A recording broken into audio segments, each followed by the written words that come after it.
तो students chapter 5 में first paragraph, यानी हम कह सकते हैं कि ये first page, what is the role of judiciary was done, है ना। And second paragraph, what is an independent judiciary was running and it was done, ठीक है ना। I told you to understand about this paragraph, so have understood और not. ये paragraph explain किया था मैंने लास्ट में, what is an independent judiciary. Message कर सकते हैं, आपके पास मैसेजिंग का ऑप्शन है, आप लोग मुझे मैसेजिंग के माध्यम से मुझसे बिना बोले भी बात कर सकते हैं, मैसेजिंग, ठीक है। आप लोगों के मैसेज मुझे यहाँ तक दिखते हैं और मैं उनको देख सकता हूँ।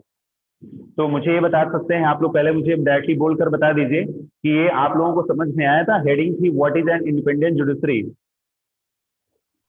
Yes sir. अच्छा, तो मैं एक बार और एक्सप्लेन कर दीजिए। मैं मुझे एक्सप्लेन करने की जरूरत ही नहीं पड़ेगी, मैं जस्ट आप लोगों से सभी से आंसर ले रहा हूँ। आप सभी लोग मुझे बताएंगे कि क्या इंडिपेंडेंट जुडिशरी होती है, ठीक है। सबसे पहले मैं स्वर्णिमा से स्टार्ट करूंगा, जिससे थोड़ा सा कुछ क्लियर हो। स्वर्णिमा, आप मुझे, आपका व्यू क्या है इंडिपेंडेंट जुडिशरी, जो कुछ भी आपको थोड़ा बहुत भी जो कुछ भी समझ में आया ना, बस थोड़ा सा आप बता दीजिए बस। देखिए सभी स्टूडेंट्स, एक चीज ये, जब भी आप लोग क्लास लिया करिए तो ये मान कर बैठा करिए कि हाँ, अगर हमें बोलने का मौका मिले तो 2 मिनट हम भी बोलेंगे, सर से बात करेंगे। ये आप लोग ये बात दिमाग में रख लीजिए कि जो चीजें आप क्लास के दौरान बोल देते हो ना, वो चीजें आपको हमेशा याद रहती है बेटा, ठीक है ना। वो चीजें आपको हमेशा याद रहती है, इसलिए बोलने की हैबिट जो है अपने अंदर मेंटेन करिए। और जो स्टूडेंट बोल रहे हैं उनको आप लोग क्या करिए, ध्यान से सुनिए, उनकी बातें सुनिए। तो इसी को कहते हैं ना हिंदी में, जब हम लोग बहुत पढ़ते हैं कि इसको तर्क वितर्क के माध्यम से हम लोग डिसीजन पर पहुंचते हैं, निष्कर्ष पे पहुंचते हैं। कोई कुछ बोलेगा, आपको उसमें कुछ कम समझ में आएगा, फिर उसमें कुछ निष्कर्ष निकलेगा उसका, तो इससे कोई नॉलेज होता है ना, वो बहुत आगे निकलता है। सोनिया बताइए, ये इंडिपेंडेंट जुडिशरी क्यों कहा गया। जुडिशरी तो मैंने आप लोगों को समझाया हुआ है। देखिए इसमें एक या दो स्टूडेंट ऐसे हैं जिनकी न्यू क्लास है, जैसे एक गर्ल है अन्वेषा सिंह, और ये आदर्श पांडे, और ये 2-3 बच्चे ऐसे हैं जो अभी 2-3 दिनों से ले रहे हैं, लेकिन कुछ बच्चे ऐसे हैं जो न्यू है, तो उनको अभी ये क्लासेस थोड़ा सा कम समझ में आ सकती हैं। तो आप लोग इसके लिए क्या करिएगा कि चैप्टर 5 के जो पिछले वीडियो पड़े हुए हैं उसको आप लोग वॉच कर लीजिएगा। ये वीडियो सभी आपको यूट्यूब पे मिल जाते हैं। यूट्यूब में सदगुरु पब्लिक स्कूल चैनल है, सदगुरु पब्लिक स्कूल डाल देंगे आप, यूट्यूब में इंटर करेंगे, सदगुरु पब्लिक स्कूल का आइकन दिखेगा, उस आइकन पर क्लिक करना है और प्लेलिस्ट में चले जाना है। जब प्लेलिस्ट में जाएंगे तो वहां पर आप ढूंढ लेंगे क्लास 8 FST नाम से प्लेलिस्ट पड़ी हुई है। क्लास 8 सोशल साइंस नाम से नहीं जाना है, क्योंकि क्लास 8 सोशल साइंस वो पुराना लास्ट ईयर का वीडियो है। तो क्लास 8 FST नाम से वीडियो पड़ा हुआ है, उसी में सारे वीडियो पड़े हुए हैं। जिन बच्चों का जिस चैप्टर में कोई भी प्रॉब्लम आ रही हो, किसी भी समय किसी भी दिन आप लोग उसको वॉच कर सकते हैं, ये आप लोगों के लिए सुविधा के लिए। तो जो न्यू स्टूडेंट हैं वो भी आज तो पढ़ रहे हैं, आज आप लोग इसको पढ़ लीजिए। इसके बाद चैप्टर 5 का पहला, दूसरा, तीसरा जो भी मैंने वीडियो उसमें डाला हुआ है, पार्ट 1, पार्ट 2, पार्ट 3 के नाम से, उसको आप लोग जरूर देख लीजिएगा। इससे आपको आगे जरूर समझ में आएगा कि सर, क्योंकि पिछला मैंने बहुत कुछ इसमें पढ़ाया हुआ है, बहुत कुछ इसमें डिटेल दिया हुआ है, ठीक है। तो हाँ स्वर्णिमा बताइए आप, what is independent judiciary. Yes sir, independent judiciary मतलब वो ऐसी जुडिशरी जो किसी पे डिपेंड ना हो, इंडिपेंडेंट हो, वो जो डिसीजन लेना चाहे ले सकती है। उसको कोई सर बाध्यता नहीं है कि वो सोचे कि मैं ये डिसीजन लूं या नहीं। वो अपने मन से जो भी उसका मन हो वो वैसा डिसीजन ले सकती है। जैसे सर कई बार होता है कि पॉलिटिशियन सर कई चीजों पे अपना दबाव बनाते हैं कि नहीं ऐसा डिसीजन लो, ऐसा डिसीजन लो, पर सर जुडिशरी है तो वो इंडिपेंडेंट है। उसको सोचना नहीं है कि वो कि पॉलिटिशियन उस पर दबाव बनाएंगे या कुछ, वो अपने मन से कुछ भी डिसीजन ले सकती है किसी भी टॉपिक पे। बिल्कुल। तो इसके बहुत अच्छा आपने बोला है। अच्छा, इसके लिए क्या प्रयास किए गए हैं, इसके लिए ज्ञानेंद्र सिंह से मैं क्वेश्चन आंसर चाहूंगा।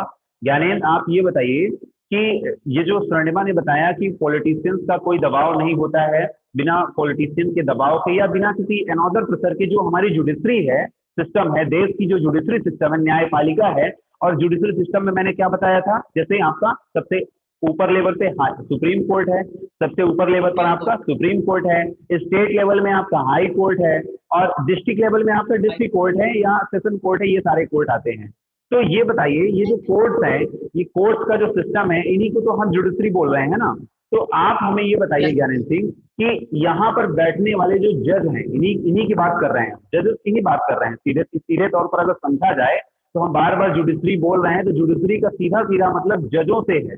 जजों की संख्या, जो जज बैठते हैं डिसीजन देते हैं, उनसे है। तो स्वर्णिमा ने कहा कि कोई भी पॉलिटिशियन हो, यानी इनका सीधा सीधा मतलब ये है कि जो हमें गवर्नमेंट के 3 पार्ट बताए थे, लेजिस्लेचर वाला जहाँ पे पार्लियामेंट है हमारा, एग्जीक्यूटिव जहाँ पे हमारी सरकार उसको एग्जीक्यूट करती है, जैसे पार्लियामेंट में कोई कानून बना तो उसको लागू कौन कराएगा, मैंने बहुत अच्छे से एक्सप्लेन करवाया था। तो ये दोनों ही लोग क्या जुडिशरी को अफेक्ट करते हैं? तो इन्होंने सीधे तौर पे कहा कि अफेक्ट नहीं करते हैं। तो आखिर सिस्टम ऐसा क्या बनाया गया है कि ये अफेक्ट नहीं कर पाते हैं? क्योंकि पॉलिटिशियन जो होंगे, जो राजनीतिक होंगे, नेता लोग होंगे, ये लोग तो अफेक्ट करना चाहेंगे ना, ये लोग तो प्रभावित जरूर करना चाहेंगे। तो आखिर ऐसे हमारी सिस्टम क्या बना हुआ है, ये आप बता सकते हैं मुझे, क्या ऐसा सिस्टम बनाया गया है? ये सर हमारे कॉन्स्टिट्यूशन में सर सुप्रीम कोर्ट को सबसे ऊपर रखा गया है सर, जुडिशरी को। इसलिए वो कोई भी डिसीजन ले सकता है सर, पॉलिटिशियन उसमें हस्तक्षेप नहीं कर सकते सर। अभी अभी आप उस मेन पॉइंट पर नहीं पहुंचे हैं। आप बात ठीक बता रहे हैं, लेकिन जो मैं पूछना, शुभ अग्रवाल से मैं आंसर चाहूंगा। शुभ अग्रवाल, आप बताइए मुझे, क्या मैं जो मैं पूछना चाह रहा हूँ आप समझ गए हो? अब बताइए उसे। सर एक बार क्वेश्चन फिर से रिपीट कर दीजिए। क्वेश्चन मेरा ये है, क्वेश्चन सभी स्टूडेंट क्वेश्चन सुन ले ध्यान से। सूर्यांश मिश्रा, उज्ज्वल शुक्ला, आशुतोष त्रिपाठी, वीडियो आपका बेटा ऑन ऑफ हो रहा है, मैं रिमूव कर दूंगा सीधे यहाँ से। मुझे सभी कुछ दिख रहा है, आपके वीडियो ऑन ऑफ हो रहे हैं। Suryansh Mishra, Ujjwal Shukla, Ashutosh Tripathi, on your video immediate.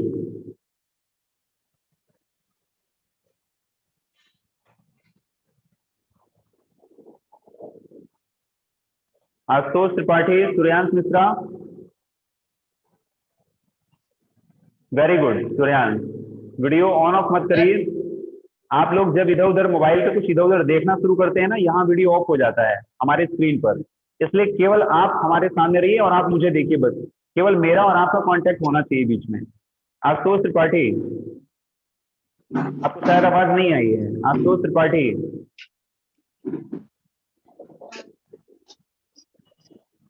चलिए ठीक है, हम रिमूव कर रहे हैं आपको।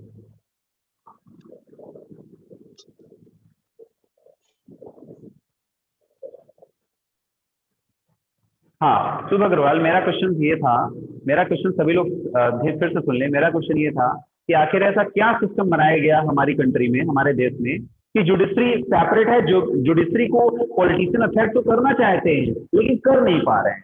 अफेक्ट तो करना चाहते हैं, कोई जाहिर सी बात है कि पॉलिटिशियन के जो बच्चे होंगे कभी वो किसी केस में पकड़े जाएंगे, तो क्या जुडिशरी को अफेक्ट नहीं करना चाहेंगे? बिल्कुल करना चाहेंगे।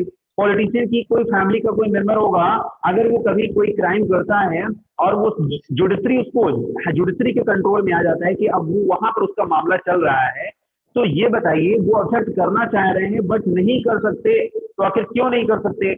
हमारी कंट्री में ऐसा क्या सिस्टम बनाया गया? ये उस पैराग्राफ में है सर। आप बुक मत देखिए, आप बताइए। सर क्योंकि कॉन्स्टिट्यूशन ने जुडिशरी को सर फ्री रखा, वो कोई भी डिसीजन ले सकती है सर। वेरी गुड, फ्री रखा है। इसके लिए कॉन्स्टिट्यूशन ने कुछ सिस्टम ही तो बनाया होगा। पढ़ाई नहीं करते हैं आप सभी, ये सीधा सीधा निकल के आ रहा है कि मैंने what is an independent judiciary का हेडिंग दिया हुआ था सभी को कि आप लोग उसको रिवीजन कर लीजिएगा। मैंने एक्सप्लेन भी बता दिया था जल्दी जल्दी में और कहा था कि इसको एक बार पढ़ लीजिएगा, लेकिन कोई भी नहीं पढ़ता है। और मेरी बात ये, आप मान लीजिए कि आप लोग ये मत सोचिए कि कोरोना है, ऑनलाइन चल रहा है, आप सब कुछ ऐसा चलेगा। आपकी लाइफ का एक बहुत बड़ा हिस्सा तो निकल रहा है ना। आप ये तो नहीं सोच रहे हैं कि जीवन में मुझे लाइफ में मुझे क्लास 8 में पढ़ने का मौका दोबारा नहीं मिलेगा। क्लास 8 में पढ़ने का मौका दोबारा नहीं मिलेगा, 9th में ही जाओगे। तो 9th में जाओगे तो क्या कमजोर बने रहकर ही जाना चाहते हो? अगर यहाँ पर डेली क्लास नहीं लोगे, सर की बात नहीं सुनोगे, सर के दिए गए होमवर्क को करोगे नहीं, सबसे इंपॉर्टेंट होता है सर ने जो कहा है कितने बच्चे उसको कर पाते हैं, वही ना आगे हो पाएगा बेटा।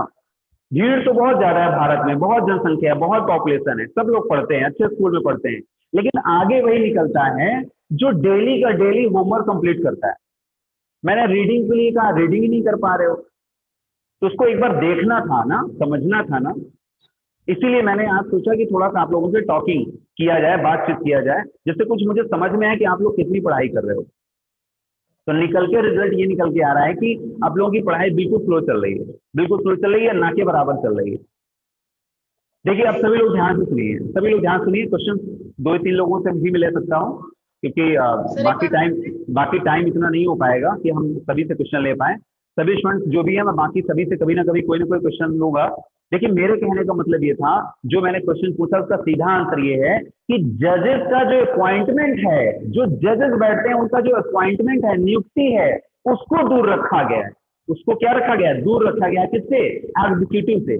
मतलब कोई मिनिस्टर अगर चाहेगा कि वो जजेस का अपॉइंटमेंट कर दे तब उस कोर्ट में जाके जजेस बैठेंगे, ऐसा पॉसिबल नहीं है।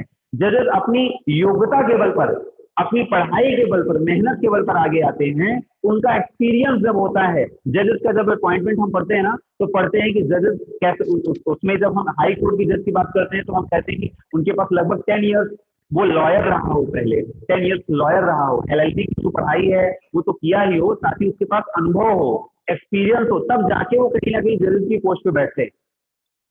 और इन सब कामों में जो हमारा पार्लियामेंट होता है, यानी लेजिस्लेचर जिसको हम बोलते हैं, एग्जीक्यूटिव होता है, इनका कोई विशेष रोल नहीं होता है। थोड़ा बहुत ना के बराबर कहीं ना कहीं तो देखने के लिए मिलता है, लेकिन इतना कोई विशेष रोल नहीं होता है। इसीलिए अब ये बताइए, जब जिस जज किसी भी जज को अगर किसी मिनिस्टर ने अपॉइंट ही नहीं किया है, तो उसको किस बात का डर रहेगा? उसको डर ही नहीं रहेगा कि हाँ मुझे कोई हटा सकता है। लेकिन जब किसी इंसान को ये डर हो जाएगा कि अगर मैंने इसके पक्ष में निर्णय नहीं दिया, इसके बिहाफ में डिसीजन नहीं दिया, तो ये पॉलिटिशियन मुझे निकाल सकते हैं, क्योंकि इसी ने तो मुझे जॉब दिलाई है, ये मेरी पोल खोल सकते हैं। बट ऐसा पॉसिबल नहीं है। इसीलिए जो जजेस का अपॉइंटमेंट होता है बेटा, जजेस का जो नियुक्ति होती है, वही उसी को सेपरेट रखा गया है। उसमें हस्तक्षेप नहीं कर सकते। कौन? ये सरकार के जो दोनों पक्ष हैं, कौन कौन से? लेजिस्लेचर यानी विधायिका, और एग्जीक्यूटिव जिसको हम कार्यपालिका बोलते हैं, ये कभी भी अफेक्ट नहीं कर पाते हैं। यही कारण है कि जज बिल्कुल फ्री माइंड से डिसीजन देते हैं और निष्पक्ष निर्णय देते हैं। ये बात थी उसकी कुल मिला के। अब आप लोगों को मैंने इतना व्यवहारिक बताया है, मुझे लगता है आपको सभी को समझ में आ गया होगा। सर क्या कहना चाह रहे हैं? सर जुडिशरी एग्जीक्यूटिव और लेजिस्लेटर के अंडर नहीं होती ना? जुडिशरी किसके अंडर में? सर सर जो जुडिशरी होती है, लेजिस्लेचर और एग्जीक्यूटिव उसके ऊपर कंट्रोल कर सकते हैं। जुडिशरी करती है, जुडिशरी ही करती है, वो नहीं करते जुडिशरी पर। ठीक है, जुडिशरी करती है। जुडिशरी को मैंने बताया हो, तो जुडिशरी के पास इतना पावर है कि अगर पार्लियामेंट में कोई देश के लिए कोई कानून बना है, अगर वो कानून हमारे कॉन्स्टिट्यूशन के लेवल का नहीं है, हमारे कॉन्स्टिट्यूशन की में जो बातें लिखी हुई हैं, जो आर्टिकल्स लिखे हुए हैं, अगर उनके अनुरूप मैच नहीं खा रहे हैं, तो जुडिशरी के पास इतना पावर होता है कि जुडिशरी उसको सीधे तौर पे कैंसिल कर सकती है। अब सोचिए इससे बड़ा पावर क्या हो सकता है कि वहां पर इतने सारे 543 जो MP है, मेंबर ऑफ पार्लियामेंट है, वो लोग बैठे हुए हैं, वहां से कानून पास हो गया, सरकार उसको लागू कर दिया, सरकार उसको पालन कर रही है, लेकिन जुडिशरी को 2 साल बाद, साल भर बाद, 2 साल बाद, 3 साल बाद, 4 साल बाद अगर उसको याद आ गया, उसको पता चल गया, उसने रिव्यू ले लिया, समीक्षा ले लिया, उसको पता चल गया कि अभी ये जो कानून है वो देश के लिए सही नहीं है, तो कानून बने हुए कानून को, लॉ को जुडिशरी रद्द कर सकती है। इससे बड़ी पावर क्या हो सकती है जुडिशरी के पास? जुडिशरी के पास केवल आपके दिमाग में केवल यही होगा कि जुडिशरी हमारी वही है जो चोरी कोई कर लिया, किसी का मर्डर हो गया तो बस फांसी नसी देने वाला काम बस करती है। ये काम तो उसका एक बेसिक वर्क है। जुडिशरी इससे बहुत बड़े काम करती है। जुडिशरी आपका एक तरह से कह सकते हैं कि देश का प्रहरी है, एक प्रहरी की भूमिका निभाती है। आपके देश में क्या हो रहा है, आपकी कंट्री में क्या हो रहा है, अगर गवर्नमेंट आपकी सो रही है तो उस गवर्नमेंट को जगाने का काम जुडिशरी करती है। जुडिशरी उससे रिपोर्ट मांग लेती है कि आप कर क्या रहे हैं। सुप्रीम कोर्ट उससे रिपोर्ट मांग लेता है कि आप कर क्या रहे हैं, आपके क्षेत्र में ये चीजें हो रही है। तो सोचिए कि सुप्रीम कोर्ट का दायरा कितना बड़ा रखा गया है, उसके कितने फंक्शन होंगे सुप्रीम कोर्ट के। तो आपको सुप्रीम कोर्ट की जब फंक्शन पढ़ेगी ना, जब आपको जुडिशरी का फंक्शन पढ़ाया जाएगा, वहां पर उस चैप्टर में आप बहुत ज्यादा क्लियर समझ पाएंगे। हालांकि वो चीजें आपके चैप्टर 8 में नहीं है, क्लास 8 में नहीं है, लेकिन आप ये जान लीजिए कि जुडिशरी के बहुत सारे फंक्शन होते हैं, बहुत सारे कार्य होते हैं। केवल छोटे छोटे मामलों पर डिसीजन देना ही नहीं होता है। कंट्री लेवल पर कोई काम हो रहा है उसको भी वॉच करने का काम मैंने जब बता दिया ना कि प्रहरी यानी सिक्योरिटी गार्ड की तरह आप समझिए उसको कि वो पूरे वॉच करता है। जैसे एक वॉचमैन होता है ना रात भर वॉच करता है, वैसे ही सुप्रीम कोर्ट आपकी कंट्री को वॉच करता है। क्लियर है? तो चैप्टर में बड़े सर जुडिशरी सर बड़े बड़े नेता और सर उनको भी सर अगर- सजा दिला सकता है ना? बिल्कुल बिल्कुल जुडिशरी के सामने तो सर सब आप सर हाँ, सर बताइए। जजेस जो अपने सर जजेस पढ़ के अपने से जज बनते हैं तो सर उसे हाँ। बाद में पॉलिटिशियन उनको पैसे देके सर खरीद नहीं सकते, काम करवा सकते हैं उनको पैसे देके, तो क्या वो करेंगे सर? नहीं कर पाते हैं, नहीं कर। देखिए अब देखिए हम ही लोग हैं, अब जैसे हम ही लोग हैं, आप ही मान लीजिए जज बन गए हैं, आप ही मान लीजिए जज बन गए, 1 मिनट के लिए आपको मान लीजिए आप जज बन गए हैं, लेकिन आप सिस्टम तो नहीं है, लेकिन आप अगर कहीं ना कहीं मान लीजिए कोई ना कोई बेईमानी करने के लिए सोच ही लिया है कि मुझे बेईमानी करना है, वो तो फिर पैसे उसको कहीं से मिलेंगे तो लेगा ही फिर। तो हमेशा कहीं ना कहीं कुछ चीजें तो देखिए एक्सेप्शनल हैं, कुछ चीजें तो एक्सेप्शनल हैं, ये बात आप सभी लोगों को मालूम है कि सिस्टम तो वही रखा गया है कि कभी कोई आपस में अफेक्ट ना करने पाए।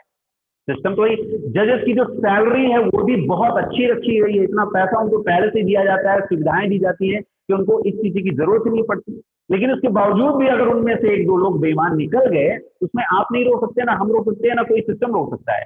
बाद में पकड़े जाने पर सजा उनको भी वैसी ही होगी। अगर उनके खिलाफ भी कोई कंप्लेन कर दिया तो उनको भी उसी तरह से गुजरना पड़ेगा जैसे आम आदमी को गुजरना पड़ता है, वैसे ही। हाँ, उनको हटाने पहले उनको हटाया जाएगा, हटाने की प्रोसेस होती है, मैंने बताया हुआ था कि किस तरह से उनको विशेष बहुमत से उनको हटाया जाता है, पार्लियामेंट द्वारा ही हटाया जाता है। जो भी सुप्रीम कोर्ट के जजेस होते हैं इनको पार्लियामेंट के ही दोनों सदनों के जो सदस्य होते हैं, दोनों सदनों के यानी लोकसभा राज्यसभा के जो मेंबर होते हैं, यही लोग पास करते हैं। हाफ 2/3 मेंबर, 2/5 विशेष बहुमत से इनको हटाया जाता है। किसी भी जजेस के खिलाफ अवमानना का नोटिस, अगर किसी भी जज के खिलाफ कोई भी चीज पाई गई कि ये गलत कर रहा है, ये भी आप लोग बहुत समझ लीजिए, बुक में नहीं मिलेगा आपको, ये इंपॉर्टेंट बात है, इसको भी आप समझ लीजिए, ये बहुत कुछ कम सुनने के लिए मिलता है। अगर किसी जज को हटाना है तो उसके लिए भी आप समझ लीजिए किसके द्वारा हटाया जाएगा, पार्लियामेंट के द्वारा हटाया जाता है। किसके द्वारा हटाया जाता है? पार्लियामेंट हटाती है, पार्लियामेंट के 2/3 मेंबर, मतलब 2/3 बहुमत, यानी आधे से अधिक नहीं। मान लीजिए 100 है तो कम से कम कितना, आधे से अधिक, यानी कि आप 75% के लगभग आप समझिए।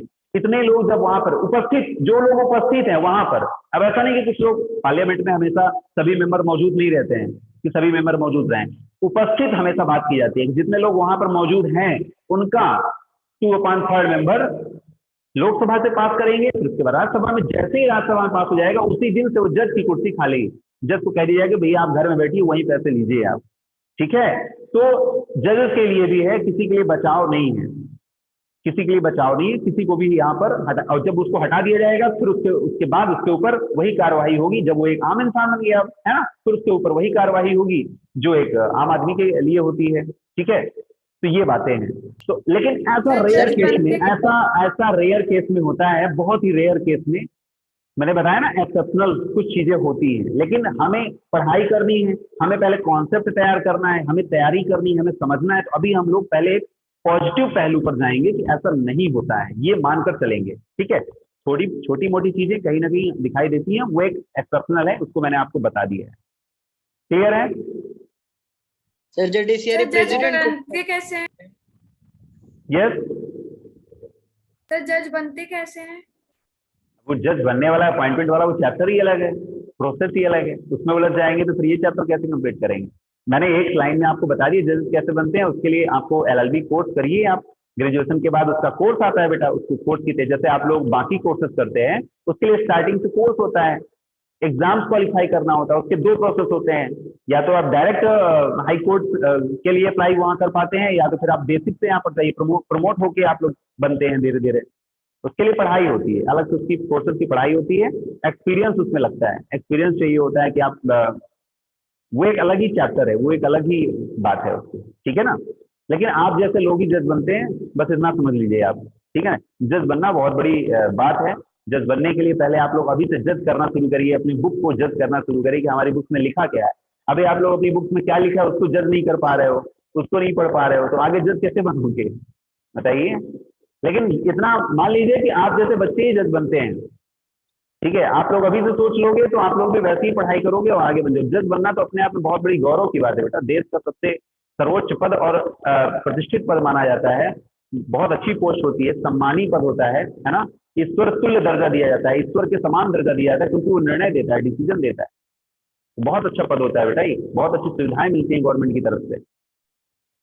ठीक है, सर इस चैप्टर में ये इस चैप्टर में आ जाइए। देखिए तो ये कंप्लीट हो गया है और इसको इसी का एक्सप्लेन हम लोग पढ़ रहे थे, और ये सारी बातें जो है इसी लाइन पर दी गई हैं, इसी लाइन पर दी गई हैं। ये दोनों पैराग्राफ इधर की आप लोग अंडरलाइन कर लीजिएगा, लेकिन आप जब यहाँ से पढ़ेंगे ऊपर से तब आपको समझ में आएगा कि लास्ट में डिसीजन क्या निकल के आ रहा है।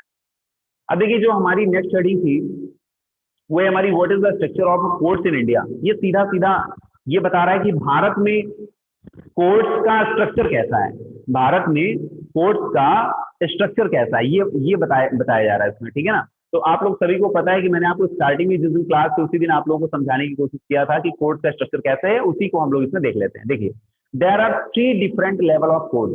इसको याद करते जाइए, इसको लर्न करते जाइए, मेरे साथ ही लर्न करते जाइए। दोबारा आपको पढ़ेंगे तो वो केवल आपके लिए रिवीजन हो, मेरे साथ जब पढ़ेंगे तो वो फर्स्ट टाइम पढ़ाई होगी आपकी, फिर जब दोबारा पढ़ेंगे वो आपके लिए रिवीजन बन जाए, इस तरह से पढ़ाई की जाती है।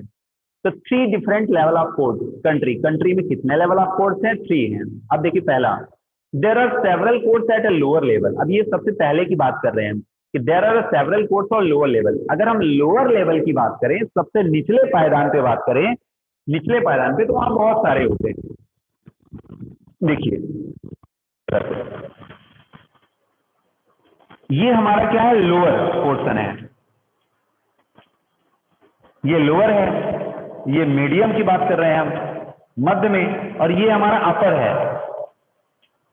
ये हमारा सबसे ऊपर है, तो ये अपर हो गया, ये मीडियम हो गया, लोअर। हम बात कर रहे हैं लोअर कि यहां पर बहुत सारे कोर्ट्स होते हैं, सेवरल की बात कर रहे हैं, सेवरल।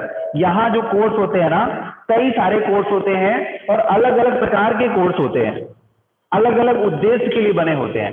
कुछ कोर्ट्स के नाम आपने सुने होंगे, फैमिली कोर्ट सुना होगा आपने, ट्रायल कोर्ट सुना होगा, फास्ट ट्रैक का नाम सुना होगा। ये फास्ट ट्रैक कोर्ट होते हैं जहां पर फटाफट डिसीजन होते हैं, है ना। छोटे छोटे फैमिली कोर्ट, परिवार में अगर कोई लड़ाई झगड़ा हो गया, फैमिली में कोई लड़ाई झगड़ा हो गया, डिवोर्स हो गया, तलाक वाला जो मामला होता है, तो इनके लिए कुछ फैमिली कोर्ट्स बने हुए हैं। शहरों में कुछ अलग से कोर्ट्स बने हुए हैं, गांव देहात में इनकी जरूरत महसूस नहीं की गई है तो वहां पर नहीं बने हैं। तो यहाँ पर कई प्रकार के कोर्ट्स दिखाई देते हैं, वो एक एक्स्ट्रा है, उसके बारे में मैंने आपको बता दिया। बाकी जो बेसिक है वो आप समझिए कि 3 टाइप के कोर्ट होते हैं। सबसे लोअर लेवल पे कई सारे कोर्ट्स हमें देखने के लिए मिलते हैं, जैसे सेशन कोर्ट हो गया, अभी मैं आपको उसमें भी हम लोग आगे दिया हुआ है, 2 टाइप के कोर्ट दिया, वहां पर डिस्कस करेंगे। तो there are several courts at lower level, यानी सबसे नीचे। ये किसकी बात कर रहा है? डिस्ट्रिक्ट लेवल की बात कर रहा है कि जब हम एक डिस्ट्रिक्ट में, मान लीजिए चित्रकूट डिस्ट्रिक्ट है हमारा, तो चित्रकूट डिस्ट्रिक्ट में हमारा कौन सा कोर्ट होगा? डिस्ट्रिक्ट कोर्ट होगा। चित्रकूट में हमारा एक डिस्ट्रिक्ट है, तो यहाँ पर जो कोर्ट होगा वो डिस्ट्रिक्ट कोर्ट होगा। और इस चित्रकूट में 2-3 प्रकार के आपको कोर्ट दिखने के लिए मिलेंगे, है ना। एक फौजदारी मिलेगा आपका और एक दीवानी मिलेगा, उसके बारे में भी हम लोग पढ़ते हैं। तो देखिए there are several courts at a lower level while there is only one at the apex level, only one at the apex level, यानी एक ही उसका एक आधार बिंदु होगा, ठीक है ना। The courts that most people interact with are what are called subordinate और डिस्ट्रिक्ट कोर्ट। तो इसको आप लोग अंडरलाइन कर लीजिएगा, इसको हम लोग क्या बोलते हैं? सबऑर्डिनेट एंड डिस्ट्रिक्ट कोर्ट बोलते हैं। यानी डिस्ट्रिक्ट कोर्ट को ही हम लोग क्या बोल रहे हैं? सबऑर्डिनेट बोल रहे हैं। क्यों बोलते हैं? इसमें सीधे सीधे देखिए क्या कह रहा है कि most people interact, most people interact मतलब एक डिस्ट्रिक्ट के अंदर रहने वाले जितने भी लोग हैं, मतलब चित्रकूट डिस्ट्रिक्ट है, सतना डिस्ट्रिक्ट है, मान लीजिए चित्रकूट डिस्ट्रिक्ट है, सतना अलग है, तो सतना के सारे जो लोग होंगे सतना डिस्ट्रिक्ट वाले कोर्ट में जाएंगे, पहले उसी में जाएंगे। इसीलिए कह रहा मोस्ट पीपल जो इंटरेक्ट करेंगे वो सबसे पहले कहां करेंगे? जो उनके डिस्ट्रिक्ट में बना होगा, ठीक है, उनके डिस्ट्रिक्ट में बना। अब ये इसको सबऑर्डिनेट क्यों बोलते हैं? क्योंकि ये जो कोर्ट है डिस्ट्रिक्ट वाला, वो किसी के अंडर में है, वो किसी के अंडर में, किसके अंडर में है, किसके अंतर्गत काम कर रहा है, वो आगे दिया है कि these are usually at the district, these are usually at the district और तहसील लेवल। ये ज्यादातर कहाँ होते हैं? तहसील में मिलते हैं आपको। यूजुअली कहाँ मिलेंगे? डिस्ट्रिक्ट और तहसील में मिल जाएंगे। ये इस तरह के कोर्ट आप अपने अपने डिस्ट्रिक्ट में, तहसील में जाइए, वहां आप कोर्ट ढूंढिए कि आज हमारे डिस्ट्रिक्ट का कोर्ट कहाँ है, ढूंढिए, आपको मिलेंगे। और इन द टाउन्स, कस्बों में होते हैं। They hear many kind of cases, जो बहुत सारे केसेस को सुनते हैं। अब देखिए ये पहला टाइप हो गया, ये आपका पहला टाइप जो 3 रूल्स बताया ना उसमें फर्स्ट हो गया। सेकंड देखिए क्या है, सेकंड नंबर यहाँ से नोट कर सकते हैं, यहाँ डाल लीजिए आप लोग सेकंड नंबर, यहाँ पे डालिए आप लोग सेकंड ईच वाले में। Each state is divided into district, प्रत्येक स्टेट हमारा डिस्ट्रिक्ट में डिवाइड होता है and presided over by the district जज। सॉरी अभी यहाँ पर सेकंड नंबर में डालिएगा, सेकंड नंबर कट कर लीजिए, अभी उसी के बारे में डिटेल दे रहा है कि प्रत्येक जो स्टेट होता है, जो प्रत्येक स्टेट होता है किसमें डिवाइड होता है, डिस्ट्रिक्ट में, and presided over by a district जज, जो किसके द्वारा प्रिसाइड किया था, डिस्ट्रिक्ट जज। याद रखिएगा कि एक डिस्ट्रिक्ट में एक ही जिला जज होगा, डिस्ट्रिक्ट जज होगा, उसके जिला जज होता है वो सबसे ऊपर होगा, डिस्ट्रिक्ट का जो जज होगा वो सबसे हायर पोस्ट होती है, उसके अंडर में बहुत सारे जज होते हैं, उसके अंडर में बहुत सारे जज होते हैं, जिला जज आपका एक ही होगा, डिस्ट्रिक्ट जज, ठीक है। ईच स्टेट हैज, अब यहां से आप लोग सेकंड नंबर नोट कर लीजिए, सेकंड नंबर यहां से नोट करिए, each state has a high court, प्रत्येक स्टेट में हाई कोर्ट होता है, और which is the highest court of the state, ये स्टेट का सबसे हायर कोर्ट होता है। यानी कि एक स्टेट में बहुत सारे डिस्ट्रिक्ट होते हैं, एक स्टेट में बहुत सारे डिस्ट्रिक्ट होते हैं, तो हर डिस्ट्रिक्ट में आपके अलग अलग कोर्ट हो गए, और उन सभी कोर्टों से बड़ा एक ही कोर्ट होता है जो पूरे स्टेट में एक होता है, जिसको हम लोग कहते हैं हाई कोर्ट कहते हैं, ठीक है ना। यानी पूरे डिस्ट्रिक्ट का जो डिसीजन होता है, अगर वहां से मामला नहीं सुलझा तो फिर आप स्टेट लेवल में जाइए हाई कोर्ट में, तो ये होता है आपका high court. At the top is the supreme court, at the top is the supreme court, और टॉप पर कौन होगा, सुप्रीम कोर्ट होगा। थर्ड नंबर यहां से नोट करिए, इसमें डालिए third number, at the top is the supreme court that is the located in new Delhi, जो कहां पर है, केवल न्यू दिल्ली में ही है, भारत में और कहीं नहीं है, भारत में और कहीं नहीं है, याद रखिएगा। And is presided over by the chief justice of India, और यहां पर बैठते हैं भारत के मुख्य न्यायाधीश, भारत के मुख्य न्यायाधीश, चीफ जस्टिस ऑफ इंडिया, ठीक है ना। The decision made by the supreme court are binded on all other courts in India, यानी सुप्रीम कोर्ट का जो डिसीजन होता है वो सभी कोर्ट को मानना पड़ता है, ठीक है ना। ये बातें दिया गया, तो बस यहीं तक आप लोग अभी पढ़िए, और इसके बाद फिर ये देखिए जो स्ट्रक्चर दिया हुआ है इसको आप लोग फिल कर दीजिएगा फिर, ठीक है। ऐसा ही मैंने बनाया हुआ है। कल से हम लोग यहां से पढ़ेंगे, ठीक है, यहां से हम लोग और एक्सप्लेन पढ़ेंगे इसका। और यहीं पर एक स्टोरी है, अगर आप लोग पढ़ सकें, लक्ष्मण कुमार की स्टोरी कोर्ट से रिलेटेड दी गई है, आप लोग अगर पढ़ लेंगे तो बहुत अच्छी बात है। ये मैं आपको होमवर्क दे रहा हूं, आप लोग एक्स्ट्रा यहां से पढ़िएगा। इन फरवरी 1980 ये कोई केस है, इसको आप लोग पढ़िएगा कि लक्ष्मण कुमार और उनकी जो पत्नी थी सुधा गोयल, इनके साथ में क्या हुआ और कोर्ट ने किस तरह से डिसीजन दिया, ये पूरा यहां तक दिया गया है, यहां तक। ये आप लोगों के लिए होमवर्क है, ठीक है। क्लास एंड करते हैं फिर, ओके। नहीं किया जाए class, okay sir. Okay, Yes, sir. Okay.